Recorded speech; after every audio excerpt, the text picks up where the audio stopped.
Welcome everyone to our first Meet and Eat for 2023. If you don't know me, my name is Paul Olds and I'm the Executive Officer of the Foundation. I've got the lovely Connie Arundel here from Cystic Fibrosis Queensland. So give us a wave, Connie. Hi everyone.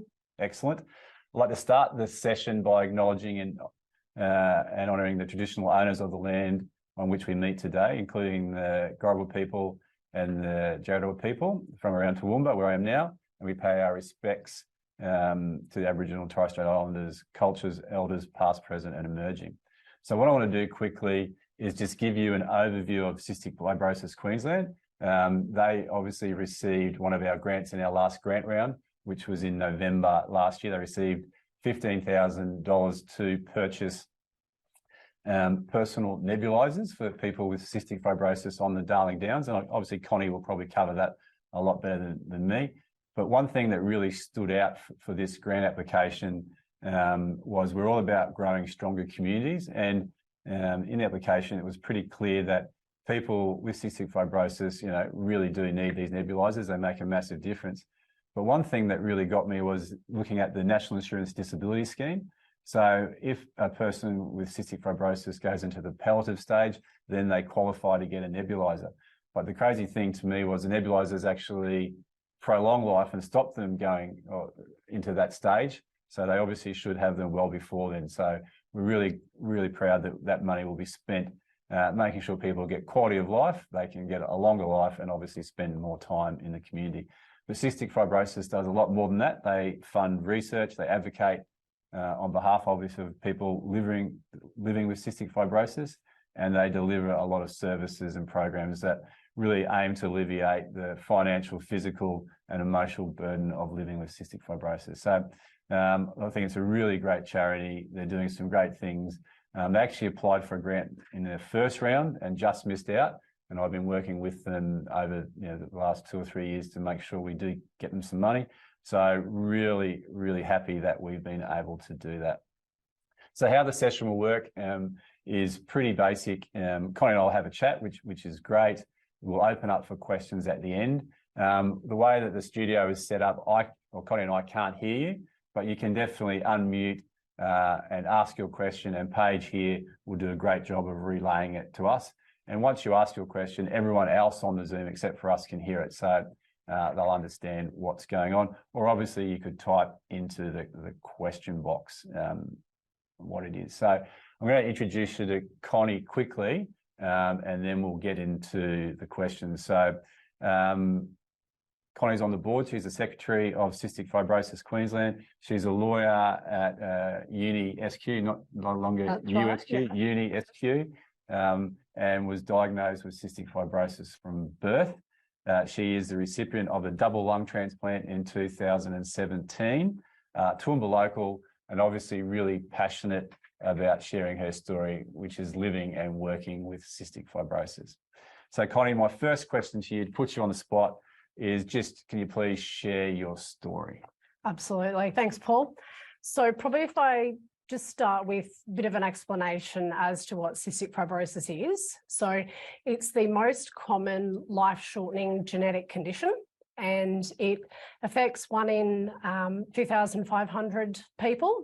And so it primarily affects the lungs and also flows on to affect the pancreas, digestive system, can have broader ranging impacts such as leading to diabetes, liver issues and so on. But again, the primary issue is with the lungs. And so what it means is there's an increased buildup of mucus in the lungs. And so it's really hard to shift that mucus. It gets stuck down in the extremities of the airways, and that's what leads to infections within the lungs, and hence the need for antibiotics, medication and so on. And the big ticket item, a nebuliser, which assists in inhaling antibiotics to help clear that mucus and get rid of infections. So that's a general overview of what cystic fibrosis is. So I was born with cystic fibrosis, as Paul said. It was picked up on a heel prick test, and that led to me needing to go through what's called a sweat test. So I think they basically wrap you up in blankets and you have to sweat, and they do some more tests, and hence being diagnosed with cystic fibrosis. So this question, what age are you then doing these tests? You're a baby, you're a few days old. Yeah. So some people unfortunately get missed at birth, but predominantly people are picked up at birth with that heel prick test. So I was born in Western Queensland, and I've got a younger sister and brother. Neither of them have cystic fibrosis. They're both carriers though. So that was my lot. And I was brought up, I guess you could say, like a normal child. My parents wanted me to be brought up like any other child. So I didn't necessarily feel that I stood out from the crowd. I obviously, over the next 25 years of my life, spent lots of time in hospital. So when you get to a point where the infection is too bad in your lungs and you can't get rid of that mucus, you're coughing up lots of gross mucus, and that leads to needing to go to hospital. So that was me. I grew up on a farm outside of Oakey, and did my schooling, or my high school schooling here in Toowoomba, and then decided that I wanted to be a lawyer. So I studied at UniSQ here in Toowoomba as well. And I was fortunate that after I had finished my studies, I got a job at a law firm here in Toowoomba as well, and was incredibly fortunate to land employers who were very receptive of someone having cystic fibrosis. And whenever I needed to go to hospital, I could just simply drop my work and go. Normally a hospital stint is about 2 weeks. That's normally how long it takes for the antibiotics to really take effect. And obviously when you're in hospital, you're hooked up to a drip, getting those antibiotics. It's high intensity physiotherapy to get you back in ship shape again. So I reached a point, I was probably 24, working full time, and just everything I tried with my health wouldn't work, and I was just getting more and more unwell. So that's when the idea was mentioned that I probably should start to think about having a transplant, so a double lung transplant. So I had about a year of thinking about it, you could say, before I was actually listed for a transplant. And I was incredibly fortunate that less than 2 months after getting listed, the transplant went ahead and I had a double lung transplant. So that was, 2017. So it's just gone 6 years since that took place, if my math adds up. So just a quick question about that. Double lung transplant, obviously is not two transplants, it's just double lung. Correct, yes. So it's really uncommon for a person with cystic fibrosis just to have one lung transplanted. It's both lungs. Okay. For some people, if cystic fibrosis has caused their condition to be so bad, some people can also have to receive a heart transplant as well, and also liver is another transplant that people with cystic fibrosis can frequently have as well. So fortunately bounced back quite well, very well, fortunately after the transplant, and have continued to work full time from about 3 months post-transplant. So that's sort of me. Well, very impressive. And good to see lawyers are doing the right thing. And yes, I did work with lawyers for a long time. I'm just putting it out there. So cystic fibrosis, you say pretty normal life, obviously, as much as you could. As much as a normal life can be led when you have cystic fibrosis. Yes. Just one of the things you talked about is the gene, so the carrier. Can you just explain a little bit about that? Because the number is much more prevalent than we know. Absolutely. So forgive me, I don't have a science Yeah. background, but basically how I got cystic fibrosis was each of my parents had half a gene. That meant the luck of the draw, I got 2 halves, which means one whole, me being the whole with cystic fibrosis. And then so my siblings each are carriers. So they each just have 1/2 of the cystic fibrosis gene. Yeah. And so effectively, if I'm not tested, I wouldn't know if I've got that gene. Absolutely. So I had no idea. No one in my family on either side had any clue as to what cystic fibrosis was. Okay. And I assume with all the genetic testing, you could actually get that test if you wanted it. Absolutely, yes. Okay. Great. So, for example, my siblings who are both married and are going down the path of having children, their spouses have had genetic testing to see whether they're a carrier or not for CF. Okay. So how did you get involved with Cystic Fibrosis Queensland? So my parents had been members of Cystic Fibrosis Queensland from when I was very little.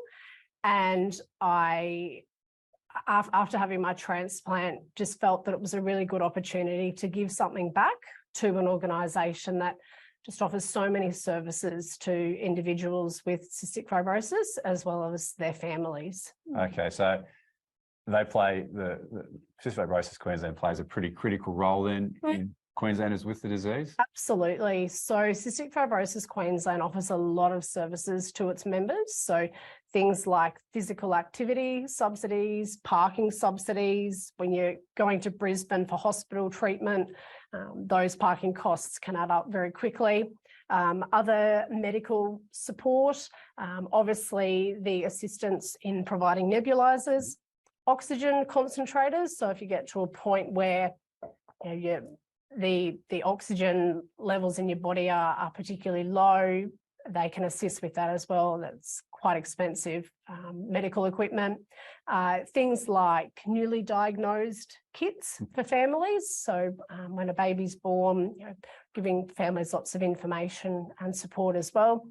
A big one is boredom buster bags. So when children are in hospital, for 2 weeks at a time, you can soon go crazy. So yeah, people donate funds and items towards bags, like it might be puzzles and toys and all those sorts of things. So lots of varied services are given. Super impressed with the play. Now, talking about roles, we've obviously funded nebulizers. I've touched on them. Can you just go through the importance of a nebulizer for someone with cystic fibrosis? So because of the mucus build-up in your lungs, and like I said, it's really hard to shift that mucus. So you try and do as much exercise as possible to shift that mucus and cough it out and get rid of it. It might be hands-on physiotherapy, like percussion, patting on your back and your chest and your sides to try and move the mucus up out of your lungs. But obviously, you can't do everything. You can't necessarily get all of that mucus out. So that's when infection does unfortunately turn up, and it's always underlying in your body and in your lungs. So the point of a nebulizer is that you're inhaling your medication and obviously inhaling it into your lungs and getting right down into the lungs, I guess, the bits and pieces of your lungs, getting right down there to treat that infection, to try and basically kill it out. So that's why it's so important every day to be inhaling, using your nebulizer to get right down into your lungs to try and kill off the infection. And my understanding is it cuts down your medication time a fair bit. So absolutely. So you can be looking at 2 hours worth of treatments, morning and night, but having your nebulizer, it can cut it down to 20 minutes. So that's a pretty major. Absolutely. The technology has really changed. People might be familiar with the like Ventolin for asthma, and there used to be like this big blue box nebulizer that people would have, and it would roar the house down. But now technology's changed. You have these little tiny nebulizers, and 20 minutes and you're done, instead of sitting on there for hours on end. And with your lung transplant, what does that mean? Do you use a nebulizer still? No. So fortunately, no nebulizer, not as much physiotherapy as what I needed. So I've gained a lot of time back in my day. Yeah. Yeah. Oh, that's great to hear. Your background living in regional Queensland, how has that affected your treatment and access to services? So obviously we've got a lot of people that live in regional Queensland that are staff members. Yes, yeah. So how does that affected your stuff? My experience was probably a little bit different to how it is today, but I was fortunate that I could remain here in Toowoomba until I was about 20, doing my treatments in hospital. I still saw doctors in Brisbane, but just circumstance permitted me to stay up here a little bit longer, but ultimately it did lead to having to go to Brisbane for all of my doctor's appointments, treatment. So it can be a great expense on families to have to travel to Brisbane relatively frequently, probably depending on how well or unwell someone is. So by taking your medications and antibiotics through the nebulizer, it certainly can help to reduce those trips to hospital. Yep. And the lung transplant in Brisbane? Or did you Correct. Okay. Yes, yeah. So the Prince Charles Hospital on the north side of Brisbane is the only hospital in Queensland that does lung transplants. I just had a question that it's just totally slipped my mind. It was something to do with the nebulizer. Life expectancy. So obviously as treatments get better, drugs get better, how's life expectancy increased with cystic fibrosis? So I'm giving my age away now, but 30 odd years ago, when I was born, my parents were told that I would maybe live to 18. And now it's well into adulthood. For someone with cystic fibrosis who hasn't had a transplant. Transplant probably brings another element of complexity to life expectancy because it is different to just having cystic fibrosis. But purely someone with cystic fibrosis well into adulthood, which is great. Yeah. And just following question to that, the amount of people with cystic fibrosis that get transplants, is it 20%, 50%? You didn't know? I actually don't know. However, the benefit of new medications for the treatment of cystic fibrosis is helping to reduce the number of people that do need transplants. So, and up in Toowoomba, do you have cystic fibrosis support groups or anything like that?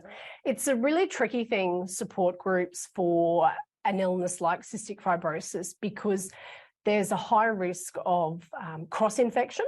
So one person with cystic fibrosis could have a particular infection type and someone else with cystic fibrosis could have a different one. So you actually don't want to get too close to each other to cross-infect. So unfortunately, probably from a social perspective, it does really restrict how much contact you can have with someone else with cystic fibrosis. When I was younger, we'd have play dates in the park. Well, now you wouldn't dream of that. It's the total opposite. So lots of parents know each other and get together. Cystic Fibrosis Queensland puts on support forums.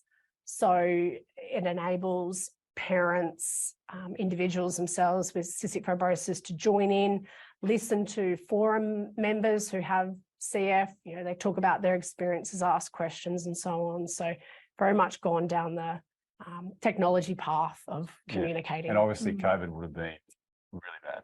Yes, for someone with cystic fibrosis, the last thing that you wanted to even think about was getting COVID, something that targets your lungs and can give you lots of complications in terms of infections and so on. But if there was a glimmer of light with COVID turning up, was that everyone became very health conscious in terms of wearing masks, using hand sanitizer, those sorts of things. So people with CF were doing that already, but this just further cemented the idea, I guess, for the general public.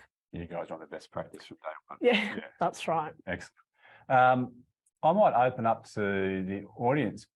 page. Has anyone got any questions for Connie? See if we've got any. I do have one. You see the text there? Yep, I can see the text. So if you want to type one in, or you can unmute yourself and ask one.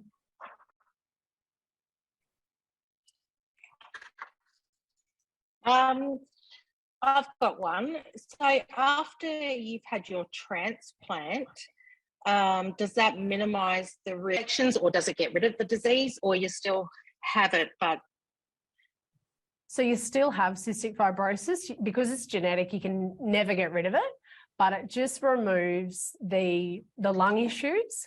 But in saying that, you then have another, or you can have another set of lung issues with the transplant side of things, like rejection of your lungs. But primarily, the biggest issue is gone.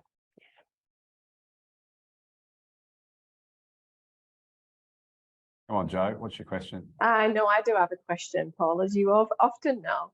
I'm probably going to demonstrate my credibility, but I have been watching maths. If anybody's been watching Married at First Sight, and No, I haven't. Oh, you're missing a treat, Paul. But Married at First Sight, there's a lady on there who has got cystic fibrosis, and so in some ways, it's sort of encouraged that discussion. Knowing somebody and her talking about it, she did make reference to a drug that has changed her lifespan, and I'm just really interested in what that drug is and how that can help. Yeah, so there are about 3 gene modulator drugs that are approved here in Australia, and that will be the drug that she's referring to. I can't say I've watched the episode myself, but I did see a headline article about it.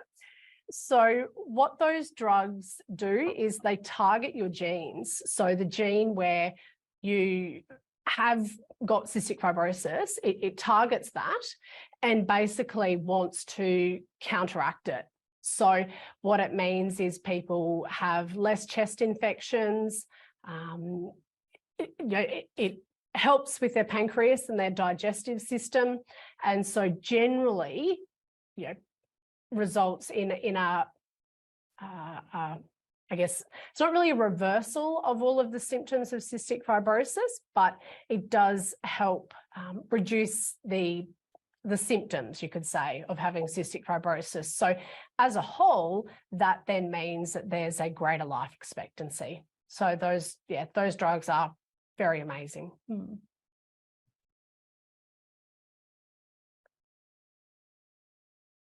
Paul, it's no doubt. I did put my question, or I suppose my comment, into the chat box. But if I can just ask, is it trifecta? I can't remember the name. That's it. That's the latest drug that has just been approved. Yes, and that's only been recent, really recent. Are you seeing people having significant improvement in their life, not just life expectancy, but actually their lifestyle? Yeah, absolutely. No, you're right, Odette. Yeah, absolutely. So I think that there's been a general increase in the effective side effects of having cystic fibrosis, or symptoms of having cystic fibrosis. So like I said, less infections in the lungs, so that then means less time in hospital. For a while there, I personally was going to hospital every 2 weeks, for 2 weeks. So if you can cut that out, it's just so wonderful. You can, in some respects, lead an almost semi-normal life. So that's certainly one big impact. And they've now put that on the PPS scheme, so it's readily available for all. That's right. Yes. Fibrosis. Correct. Yeah. So subject to obviously what drug your doctors recommend you take. Like I said, there are about 3 different gene modulator drugs. So yeah, depending on your situation and how CF affects you personally, yeah, they're available. And there's a question: what's covered by Medicare for those treatments? So hospital, you're covered. So I know the Prince Charles Hospital is a public hospital, so you're covered there. Now with the drugs, it's what's on the PBS, but basically every drug is on the PBS for cystic fibrosis. Yeah. So you just have, I don't know how much it is, $7 or something or other you pay for a script. So yeah. Excellent. I've got a quick question. This is Zach from Wolselton.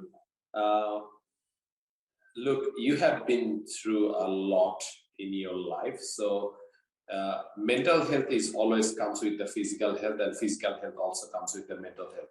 So how you cope up yourself? Because when you say that your mom and dad came to know from the doctor that the life expectancy is probably 18 years or something like that. If anyone tells me today that, oh, Zach, you'll be dying in next 3 years' time, that would be like something will break in my head. So how you carried out your mental feelings or mental health to cope up with your physical activities or physical things. So if you can share that, one would be great. Absolutely. Mental health has a massive role to play in the life of someone with cystic fibrosis. And speaking from my personal experience, my entire family was always incredibly supportive. So I was fortunate to be in that position. And like I said, my parents wanted me to live a somewhat normal life. So I was never told, well, you're only going to live to 18, so we won't send you here, or we won't go on holidays or things like that. It was very much, we're all in this together. And if I couldn't go to a birthday party because I had to go to hospital, well, no one would go.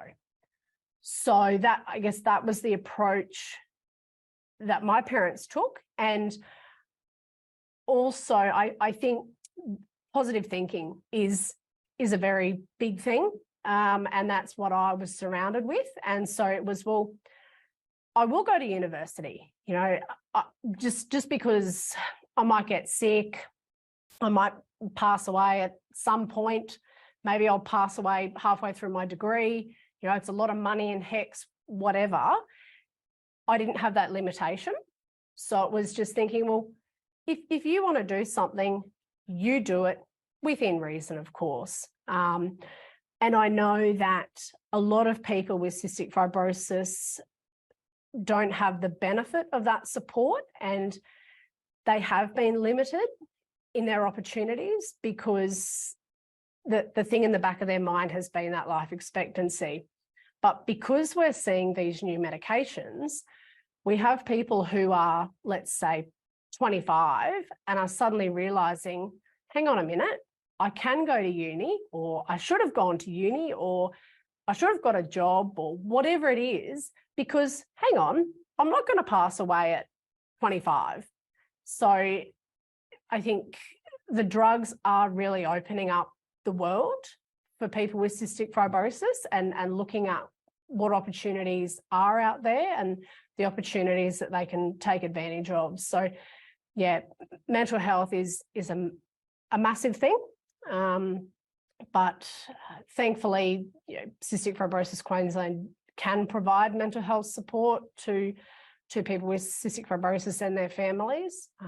But yeah, it's a tricky one, very much, I feel, in this day and age. Great question and great answer. As Gina said there, what a beautiful outlook. So thank you very much for sharing that. Quick questions. It's an invisible illness. So what can we do to be a bit more considerate or inclusive of people with CF? Yeah, like you say, very invisible. You wouldn't know how many people you walk past in the street who have cystic fibrosis. I think the big thing is, again, like we learnt through COVID, was if you're sick, don't be out and about. Don't be sharing your wonderful illnesses with people. And of course, things like hand sanitizer, just reducing the risk for illness in the community generally, which is something that every one of us, myself included, probably could be better at doing. And so we've given the grant. One of the questions is, how can people of Heritage help beyond that grant? I assume there's volunteer opportunities with Cystic Fibrosis Yeah, Queensland? absolutely. So lots of fundraising opportunities, things like Crazy Sock Day, Crazy Hair Day. The month of May is the month that Cystic Fibrosis uses for its biggest fundraising efforts. So I personally have held like a high tea fundraising, high tea, things like that. Lots of opportunities. We also have the benefit of a bit of a tie-up with the Brisbane Broncos. And so on some particular games throughout the year, you can go down and do the raffle ticket, the 50-50, do that. So volunteers can go and sell tickets at the stadium and, of course, watch the game and things like that. Lots of opportunities, So Joe says, and I've given him the fun, Crazy Hair Day at HBC. Yeah. I just got to grow some hair first, Joe, and then we might be okay. Any other questions? Going once, going twice. Oh, look, I want to thank Connie for obviously sharing her story. I think, you're an amazing role model in cystic fibrosis. You don't want to say this, but it's lucky to have you, if that makes sense. I really think sometimes what people do with their situation to make a difference is a blessing in that situation, and obviously you're doing a great job there.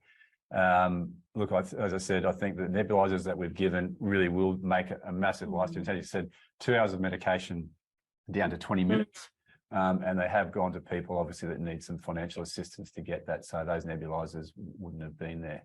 So I think we can be pretty proud of that. Is there anything you want to leave us with though? Like doesn't have to be about cystic fibrosis, just a thought that people can walk away with? Well, it's probably already been touched on, is about the element of it being an invisible disease.